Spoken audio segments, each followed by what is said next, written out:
महाभारतं महाभारतं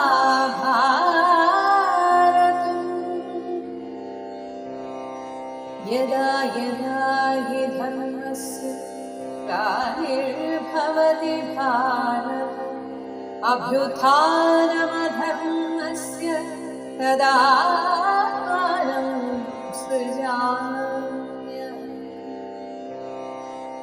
परित्राणाय साधूनां विनाशाय च दुष्कृतां धर्मसंस्थापनार्थाय सम्भवामि युगे युगे.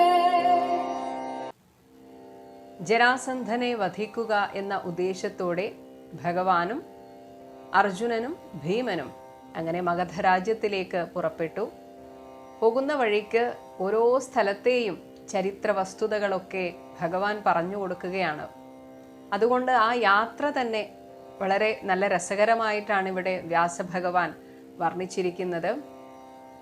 അങ്ങനെ അവർ ഗിരിവ്രജം എന്ന് അറിയപ്പെടുന്ന ആ മഗധ രാജ്യത്തിലെത്തി. അതേസമയം നേരെ കൊട്ടാരത്തിൻ്റെ ആ പ്രധാന വാതിൽക്കലൂടെ കയറാതെ അതിന് പുറകിലായിട്ട് ഈ മഗധ രാജാക്കന്മാരുടെ അവർക്ക് മാത്രം അറിയാവുന്ന ഒരു കേന്ദ്രമുണ്ട്. ആ ചൈത്യക ശൃംഗത്തെ തള്ളിത്തുറന്ന് അകത്തേക്ക് കയറി എന്നാണ് പറയുന്നത്.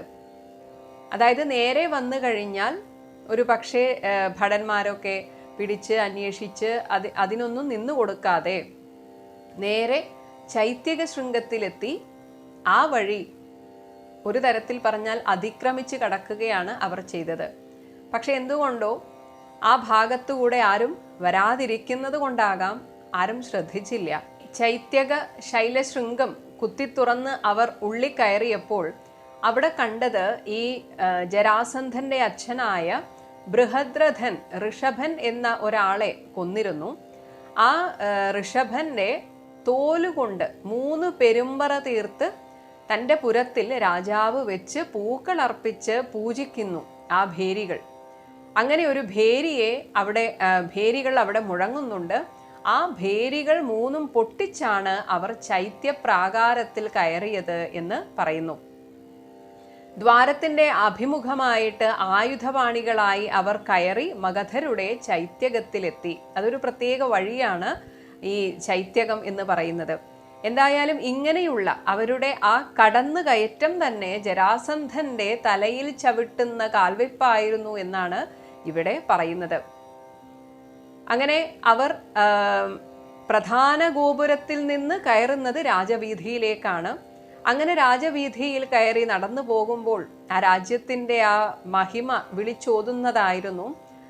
അവിടെ ആ സമയത്ത് അവർ രാജമാർഗത്തിൽ സഞ്ചരിക്കുന്ന സമയത്ത് മാലയൊക്കെ വിൽക്കുന്ന ആളുകളുണ്ട്. അങ്ങനെ ആ മാല വിൽക്കുന്ന ആളിൽ നിന്ന് മാല തട്ടിപ്പറിച്ച് അവർ കഴുത്തിലണിഞ്ഞു.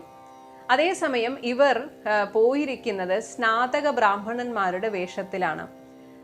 ഈ സ്നാതക ബ്രാഹ്മണന്മാർ എന്നത് ഞാൻ മനസ്സിലാക്കുന്നത് ഈ പഠന സമയത്തെ ബ്രാഹ്മണരുടെ ഒരു വേഷമുണ്ട്. പ്രത്യേകിച്ച് സുഗന്ധ പൂരണങ്ങളും ഒന്നുമില്ലാതെ മാല അങ്ങനെയുള്ള ഒന്നും ധരിക്കാതെ തികച്ചും ഒരു ബ്രഹ്മചാരിയുടെ വേഷമായിരിക്കും ഇത്തരം ബ്രാഹ്മണർക്ക് ഉണ്ടാവുക. എന്നിട്ടും ഇവർ മാല തട്ടിപ്പറിച്ച് മാലയൊക്കെ അണിഞ്ഞാണ് രാജാവിൻ്റെ മുന്നിലേക്ക് എത്തുന്നത്. അങ്ങനെ ജരാസന്ധന്റെ മുന്നിലെത്തി. ജരാസന്ധൻ സ്വാഭാവികമായും ആദ്യം ഇവരെ കണ്ട് ബ്രാഹ്മണർ എന്ന് തന്നെയാണ് ധരിച്ചത്. അങ്ങനെ അവരെ എതിരേറ്റ് പൂജിച്ചു. എന്നിട്ട് അവരോട് കുശലപ്രശ്നം ചെയ്തപ്പോൾ ഭഗവാൻ മാത്രമാണ് അതിന് മറുപടി പറഞ്ഞത്.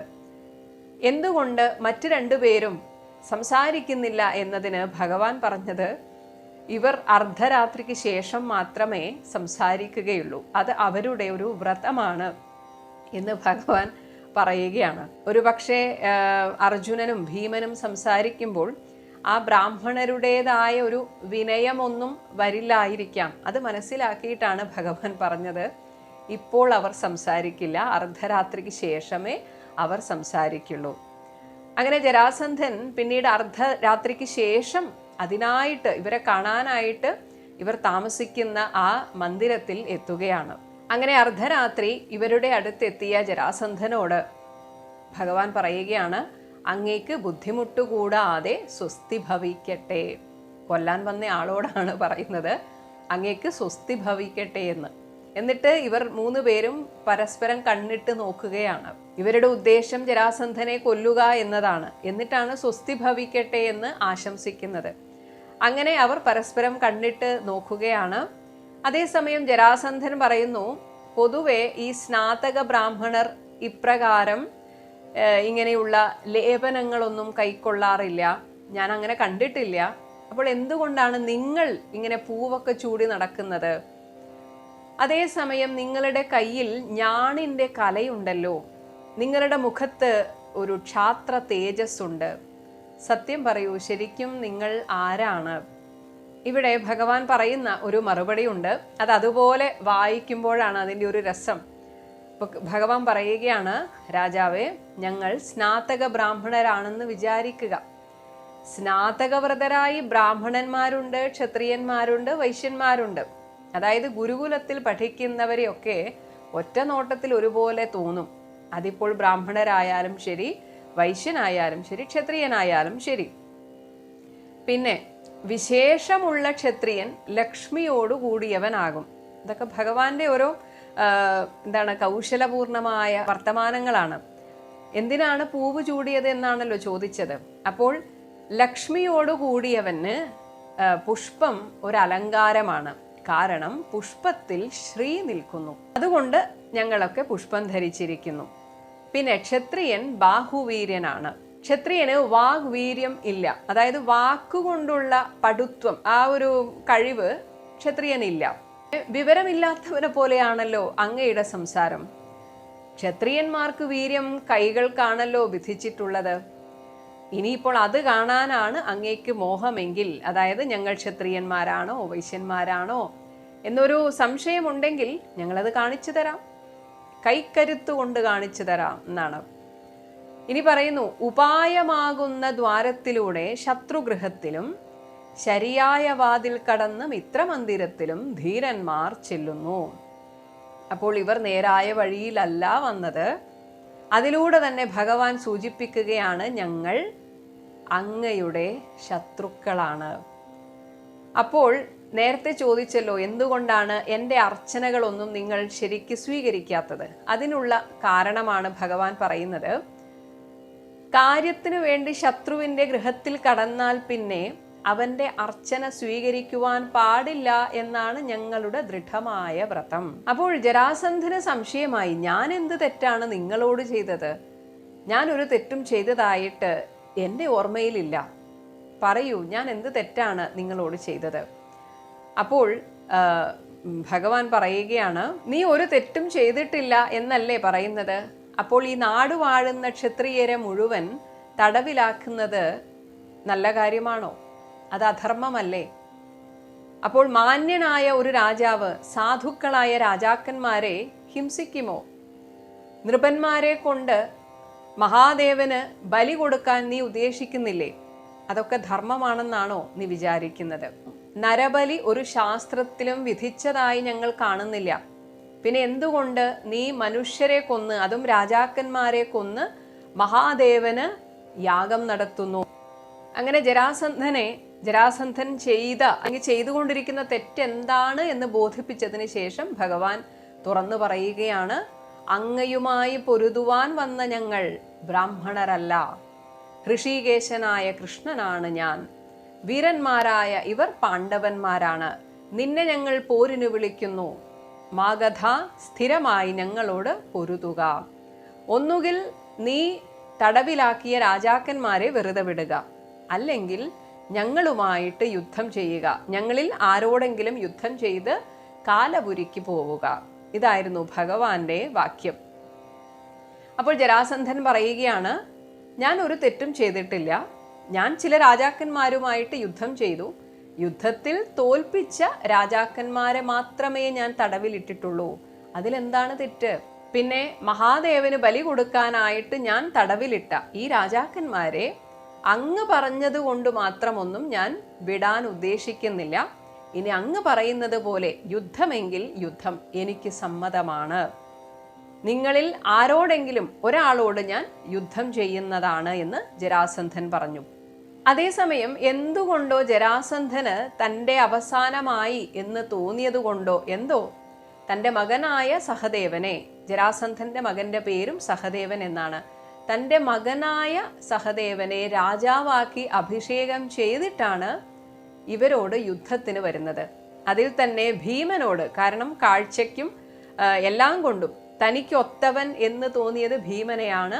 അതുകൊണ്ട് ഭഗവാൻ എന്താണോ മനസ്സിൽ കരുതിയത് അതുപോലെ തന്നെ ജരാസന്ധൻ ഭീമനെയാണ് തന്നോട് യുദ്ധം ചെയ്യാൻ വേണ്ടി തിരഞ്ഞെടുത്തത്. അതിഭയങ്കരമായ ഒരു മല്ലയുദ്ധമാണ് പിന്നീട് അവിടെ നടന്നത്. ഇങ്ങനെ ഒരു യുദ്ധം നടക്കുന്നത് അറിഞ്ഞ് ഇത് കാണാനായിട്ട് ആളുകൾ ഓടിക്കൂടി. അതേസമയം ഇതൊരു ചരിത്രരേഖ പോലെയാണ് പല മഹാഭാരത സംഭവങ്ങളും എന്ന് പറഞ്ഞു. ഇതിൽ പറയുന്നു, കാർത്തിക മാസം 1-ാം തീയതി തുടങ്ങിയിട്ട് ത്രയോദശി വരെ 13 ദിവസം നീണ്ടു നിന്ന ആ മല്ലയുദ്ധം, ഭക്ഷണം കഴിക്കാൻ പോലും അവർ ആ യുദ്ധം നിർത്തിയിട്ടില്ല എന്നാണ് പറയുന്നത്. അങ്ങനെ 13 ദിവസം കഴിഞ്ഞപ്പോൾ ജരാസന്ധൻ തളർന്നു. പക്ഷെ അപ്പോഴും ഭീമൻ തളർന്നില്ല. അങ്ങനെ അന്ന് രാത്രി ഭഗവാൻ ഭീമനോട് പറയുകയാണ്, നിന്റെ ശത്രു ക്ഷീണിച്ചിരിക്കുന്നു, ഇനി നീ വൈകരുത്. ഇനി നിന്റെ കയ്യൂക്കുകൊണ്ട് മാത്രം നിനക്കവനെ കൊല്ലാൻ സാധിക്കും. അങ്ങനെ പിറ്റേ ദിവസം ആ യുദ്ധത്തിൽ ജരാസന്ധനെ പിടിച്ചിട്ട്, നേരത്തെ ഭഗവാൻ എല്ലാ സൂചനയും കൊടുക്കുന്നുണ്ട്, പക്ഷെ ഇവിടെ അത്രയും വിശദീകരിച്ച് പറയുന്നില്ല. ആ കാര്യങ്ങളൊക്കെ ഭാഗവതത്തിലാണ് കുറച്ചുകൂടെ വിശദമായിട്ട് പറയുന്നത്. അതായത് ഭഗവാനാണ് ഭീമന് സൂചന കൊടുക്കുന്നത്, അവൻ്റെ കാൽ രണ്ടും പിടിച്ച് പറിച്ചിട്ട് 2 വശത്തേക്ക് എറിയണം എന്ന്. അങ്ങനെ ജരാസന്ധന്റെ കാൽ പിടിച്ച് പറിച്ചു. അങ്ങനെ ഈ പിടിച്ച് പറിക്കുന്ന സമയത്തുള്ള ഭീമന്റെ അലർച്ചയും വേദന കൊണ്ട് പൊളഞ്ഞ ജരാസന്ധന്റെ അലർച്ചയും രണ്ടും കേട്ടിട്ട് ആ രാജ്യത്തുണ്ടായ ഗർഭിണികളുടെ ആ ഗർഭം അലസിപ്പോയി എന്നാണ് പറയുന്നത്. അത്ര ഭീകരമായിരുന്നു ആ ശബ്ദം. അങ്ങനെ ജരാസന്ധനെ വധിച്ചിട്ട് ജരാസന്ധൻ തടലാക്കിയ എല്ലാ രാജാക്കന്മാരെയും വിട്ടയച്ചു. അങ്ങനെ വിട്ടയക്കപ്പെട്ട ആ രാജാക്കന്മാർ നന്ദിപൂർവം ഭഗവാനോട്, ഞങ്ങളിനി എന്താണ് ചെയ്തു തരേണ്ടത്, ഞങ്ങൾക്കിനി ഇതിൽ പരം ഒരു സന്തോഷമില്ല എന്നൊക്കെ പറഞ്ഞപ്പോൾ ഭഗവാൻ പറഞ്ഞു, നിങ്ങൾ ഞങ്ങൾക്ക് വേണ്ടി ചെയ്തു തരേണ്ടത്, ധർമ്മപുത്രർ ഒരു രാജസൂയ യാഗം നടത്താൻ തീരുമാനിച്ചിട്ടുണ്ട്. അതിനു വേണ്ടുന്ന എല്ലാ സഹായവും നിങ്ങൾ ചെയ്യേണ്ടതാണ്. അങ്ങനെ ചെയ്യാമെന്ന് പറയുകയും ഒപ്പം അവരിൽ നിന്ന് ജരാസന്ധൻ പിടിച്ചു വെച്ച ഒരുപാട് രത്നങ്ങളുണ്ട്, അതൊക്കെ കയ്യോടെ തന്നെ ഭഗവാന് കൊടുക്കുകയാണ്. അതേസമയം ഭഗവാൻ അവിടെ നിന്ന് ജരാസന്ധന്റെ ദിവ്യമായ ഒരു തേരോടിച്ചിട്ടാണ് അവിടെ നിന്ന് തിരിച്ചു പോകുന്നത്. ഈ ദിവ്യമായ തേര്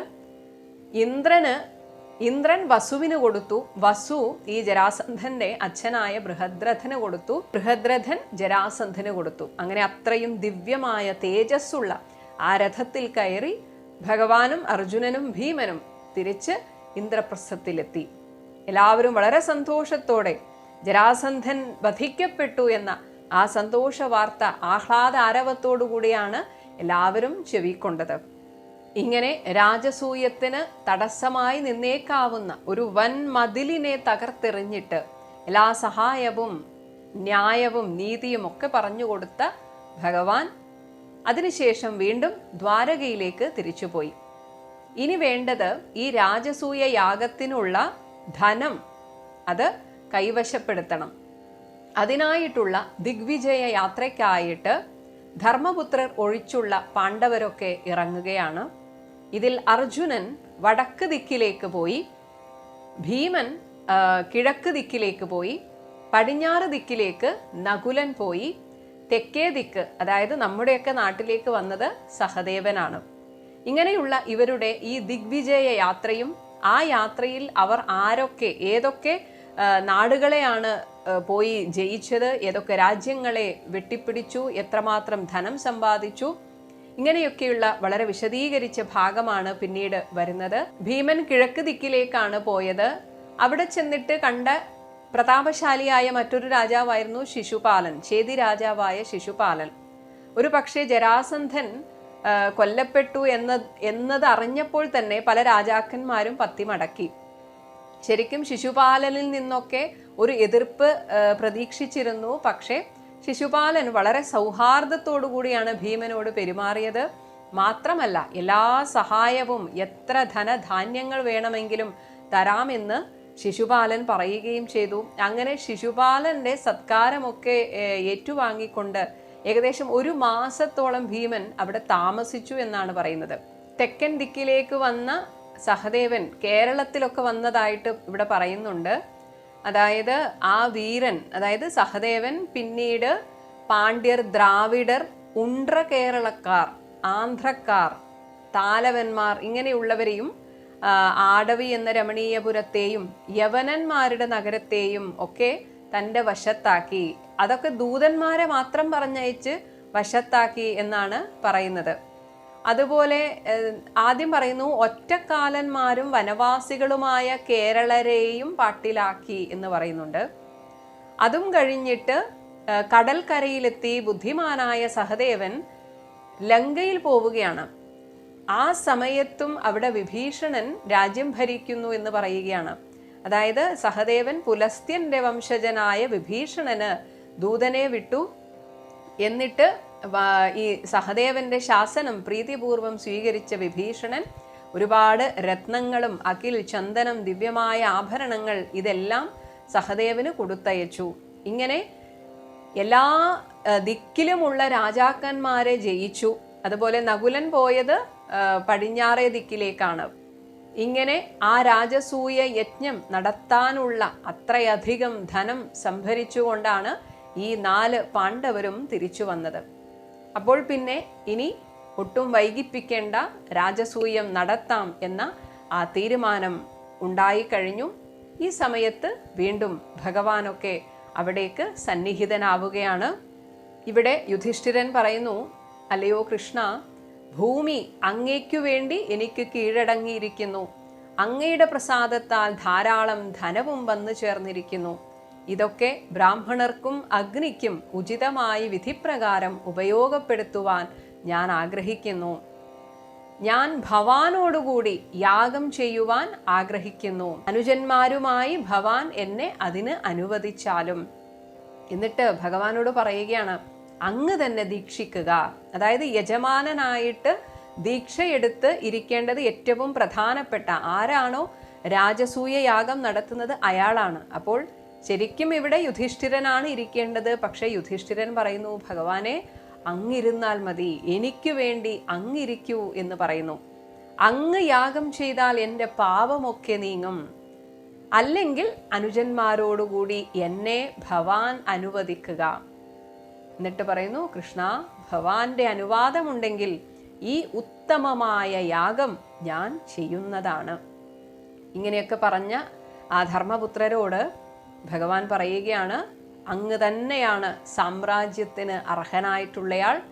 അങ്ങ് ഈ മഹാമഖം, മഖം എന്നാൽ യാഗം, ഏറ്റവും വിശിഷ്ടമായ ഈ രാജസൂയ യാഗം അങ്ങ് തന്നെ ചെയ്യേണ്ടതാണ്. മാത്രമല്ല, അങ്ങത് സാധിച്ചാൽ അതിൻ്റെ കൃതാർത്ഥത ഞങ്ങൾക്കാണല്ലോ. ഞാൻ ഭവാന്റെ ശ്രേയസ്സിന് നിൽക്കുന്നു. ഭവാൻ ഇഷ്ടയജ്ഞം ചെയ്താലും എന്ത് വേണമെന്ന് കൽപ്പിക്കുകയേ വേണ്ടൂ. ഞാൻ ഭവാന്റെ കൽപ്പനയെല്ലാം നടത്താമെന്ന് ഭഗവാൻ തിരിച്ചും പറയുകയാണ്. അപ്പോൾ ഇതൊക്കെ വളരെ വിശിഷ്ടമായ ഓരോരോ സംഭാഷണങ്ങളാണ്. ഇതൊന്നും നമുക്ക് ഹൃദിസ്ഥമാക്കി പറയാൻ സാധിക്കില്ല. അതുകൊണ്ടാണ് നോക്കിയിട്ടത് കൃത്യമായിട്ട് അതിൻ്റെ ആ ഗാംഭീര്യം ചോർന്നു പോകാതെ കേൾപ്പിക്കണം എന്നുള്ളത് കൊണ്ടാണ് ഈ രീതിയിൽ ഇത് വായിച്ചു പറയുന്നത്. അങ്ങനെ യുധിഷ്ഠിരൻ തിരിച്ചു പറയുന്നു, കൃഷ്ണ, എനിക്കിഷ്ടമായ വിധം അങ്ങയുടെ സാന്നിധ്യമുള്ളപ്പോൾ എൻ്റെ സങ്കല്പം സഫലമാണ്. ഈ കാര്യം സിദ്ധിച്ചു എന്ന് തന്നെ ഞാൻ ഉറപ്പിക്കുന്നു. അങ്ങനെ ഭഗവാന്റെ സമ്മതം വാങ്ങി അനുജന്മാരോടുകൂടി യുധിഷ്ഠിരൻ രാജസൂയ യജ്ഞത്തിന് വേണ്ടതൊക്കെ ഒരുക്കി. പിന്നീട് സഹദേവനെ വിളിച്ച് മന്ത്രികളോടുകൂടി വേണ്ടതൊക്കെ തയ്യാറാക്കുവാൻ യുധിഷ്ഠിരൻ ആവശ്യപ്പെടുകയാണ്. ഇനി ഇതിനു വേണ്ടി എല്ലാ രാജാക്കന്മാരെയും ക്ഷണിക്കണം. വലിയൊരു മഹോത്സവമാണ് നടക്കാൻ പോകുന്നത്. അപ്പോൾ അതിനുവേണ്ടി എല്ലാവരെയും ക്ഷണിക്കാനായിട്ട് സഹദേവനെ ഏർപ്പാടാക്കുകയാണ്. ഒപ്പം വേദവ്യാസ മഹർഷി അവിടെ സ്വയം ബ്രഹ്മത്വം സ്വീകരിച്ചുകൊണ്ട് വ്യാസഭഗവാൻ ഏറ്റവും അവിടുത്തെ പ്രധാന ഋഷിയായിട്ട് വ്യാസഭഗവാൻ തന്നെയാണ് നിന്നത്. അതുപോലെ ധനഞ്ജയ ഗോത്രത്തിൽ ജനിച്ച സുസാമാവ് എന്ന ആ ഋഷി സാമവേദത്തിലെ മന്ത്രങ്ങൾ ഉച്ചരിക്കുന്ന ജോലിയേറ്റു. ഋഷിസത്തമനായ യാജ്ഞവൽക്യൻ ബ്രഹ്മനിഷ്ഠനായി നിന്നു. ഇതൊക്കെ ഓരോരോ ഉത്തരവാദിത്തങ്ങളാണ്. പൈലമുനി പുത്രനോടുകൂടെ ധൗമ്യനോട് ചേർന്ന്, ധൗമ്യനാണ് ഇവരുടെ മുഖ്യ പുരോഹിതൻ, അദ്ദേഹത്തോട് ചേർന്ന് ഹോതാവായി. പിന്നെ ഇങ്ങനെ എല്ലാവരും അത്രയും ശ്രേഷ്ഠരായ ആളുകളാണ് ഈ രാജസൂയ യാഗത്തിന് നേതൃത്വം വഹിക്കുന്നത്. അങ്ങനെ ബ്രാഹ്മണർ ഈ രാജസൂയ യാഗത്തിനായിട്ട് യുധിഷ്ഠിരനെ കൊണ്ട് ദീക്ഷ എടുപ്പിക്കുകയാണ്.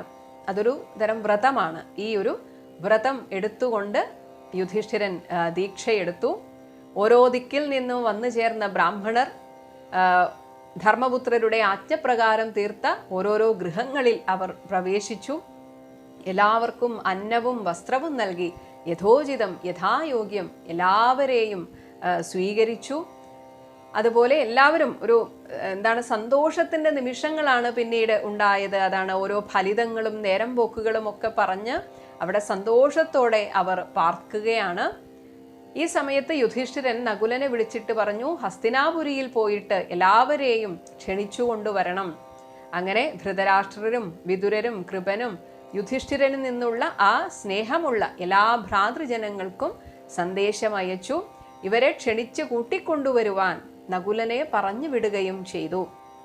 ഇത് ക്ഷണിച്ച് വന്നവരെക്കാളും കൂടുതലായിട്ട് ഈ ഒരു യാഗത്തെക്കുറിച്ച് അറിഞ്ഞിട്ട് അതുപോലെ തന്നെ ആ ധർമ്മപുത്രരുടെ ഇന്ദ്രപ്രസ്ഥത്തിലെ വിശിഷ്ടമായ സഭ കാണാനും കൂടെ പല രാജ്യങ്ങളിൽ നിന്നുള്ള ഒരുപാട് ബ്രാഹ്മണരും രാജാക്കന്മാരും എല്ലാവരും അങ്ങനെ എത്തിച്ചേർന്നു എന്ന് പറയുന്നു. പിന്നീട് ഹസ്തിനാപുരിയിൽ നിന്ന് ധൃതരാഷ്ട്രർ, ഭീഷ്മർ, ദുര്യോധനൻ തുടങ്ങിയ 100 സഹോദരന്മാരും എല്ലാവരും തൽക്കാലത്തേക്ക് ആ ദേഷ്യമൊക്കെ മറന്നിട്ട് എല്ലാവരും ഇതിനോട് സഹകരിച്ചു. ഗാന്ധാര രാജാവായ സുബലൻ, ശകുനി, ശല്യർ, അതുപോലെ തന്നെ കർണൻ വന്നിട്ടുണ്ട്.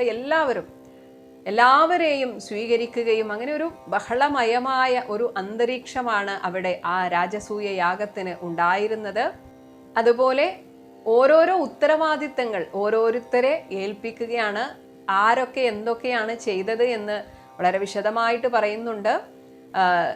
ധർമ്മപുത്രർ ഓരോരുത്തർക്കും ചേരുന്ന വിധം അധികാരങ്ങൾ നൽകി. ഭക്ഷ്യങ്ങളും ഭോജ്യങ്ങളും ചേർന്ന കലവറക്കാര്യങ്ങൾ ദുശാസനനെ അധികാരപ്പെടുത്തി. അങ്ങനെ സദ്യവട്ടമൊക്കെ പിന്നെ ദുശാസനന്റെ ഒരു അധികാര പരിധിയിലായിരുന്നു. അദ്ദേഹമാണ് അതിൻ്റെയൊക്കെ കാര്യങ്ങൾ നോക്കി നടത്തിയത്. ബ്രാഹ്മണന്മാരെ സ്വീകരിക്കുവാൻ അശ്വത്ഥാമാവിനെ അധികാരപ്പെടുത്തി. വരുന്ന രാജാക്കന്മാരെ പ്രീതരാക്കുവാൻ സഞ്ജയനെ ഏൽപ്പിച്ചു. അതുപോലെ ഈ മൊത്തത്തിൽ കാര്യങ്ങളിൽ വരുന്ന തെറ്റും പോരായ്മകളും ഒക്കെ നോക്കി കണ്ടറിഞ്ഞ് അതെല്ലാം അപ്പപ്പോൾ പരിഹരിക്കാനായിട്ട് ഭീഷ്മരെയും ദ്രോണരെയുമാണ് ഏൽപ്പിച്ചത്. പിന്നെ സ്വർണവും രത്നങ്ങളും ഒക്കെ പരിശോധിച്ചറിഞ്ഞ് വരുന്ന ബ്രാഹ്മണർക്ക് ദക്ഷിണക്ക് കൊടുപ്പിക്കാൻ കൃപാചാര്യരെ ഏർപ്പാടാക്കി. ഇങ്ങനെ ഓരോരുത്തരെയും ഓരോരോ കാര്യങ്ങൾക്കായിട്ട് ഏൽപ്പിച്ചു. അതുപോലെ തിരുമുൽക്കാഴ്ചയൊക്കെ ദുര്യോധനൻ ഏറ്റുവാങ്ങി എന്നാണ് പറയുന്നത്. പിന്നെ വരവ് ചെലവ് കണക്കുകളൊക്കെ നോക്കാൻ ഏറ്റവും ശ്രേഷ്ഠനായിട്ടുള്ള ആളെ തന്നെയാണ് ഏൽപ്പിച്ചത്, വിതുരരെയാണ് ഏൽപ്പിച്ചത്. ഇതിനേക്കാൾ ഏറെ നമ്മെ അതിശയിപ്പിക്കുന്ന കാര്യമാണ് വരുന്ന ബ്രാഹ്മണരെ മുഴുവൻ കാല് കഴുകി സ്വീകരിക്കുവാൻ തയ്യാറായി നിന്നത് സാക്ഷാൽ ഭഗവാൻ കൃഷ്ണനായിരുന്നു. ഈ സഭയെയും ധർമ്മജനെയും കാണാൻ വന്നവർ 1000 സ്വർണ്ണ നാണ്യത്തിൽ കുറഞ്ഞൊന്നും കാഴ്ചവെച്ചില്ല എന്നാണ്. അതൊക്കെ അവരുടെ അഭിമാന പ്രശ്നമായി. അങ്ങനെ എല്ലാവരും എങ്ങനെയൊക്കെയാണ് ഇദ്ദേഹത്തിന് ദാനം കൊടുക്കുക, ദക്ഷിണ കൊടുക്കുക എന്ന രീതിയിൽ അവർ അവരെ കൊണ്ട് പറ്റാവുന്ന ധനമൊക്കെ അവിടെ സമർപ്പിച്ചു. അങ്ങനെ ധനസമൃദ്ധി കൊണ്ട് വരുണനുമായി സ്പർദ്ധിക്കുന്ന നിലയിലെത്തി കാര്യങ്ങൾ എന്നാണ്. വരുണനാണത്രേ അത്രയും ധനമുള്ള ആൾ എന്ന് പറയുന്നു. കാരണം ജലധിയുടെ അതായത് സമുദ്രത്തിൻ്റെ അധിദേവനാണ്. സമുദ്രത്തിലാണ് ഏറ്റവും കൂടുതൽ ധനമുള്ളത്, രത്നങ്ങളും വജ്രങ്ങളും ഒക്കെ ഉള്ളത്. അതുകൊണ്ട് ആ വരുണനെയും സ്പർദ്ധിക്കുന്ന നിലയിലെത്തിയ കാര്യങ്ങൾ. അങ്ങനെ അത്ര ഗംഭീരമായ ആ രാജസൂയ യാഗത്തിനുള്ള തുടക്കമായി എന്ന് വളരെ ഗംഭീരമായിട്ടാണ് ഈ ഒരു ഭാഗം വർണ്ണിച്ചിരിക്കുന്നത്. മഹാ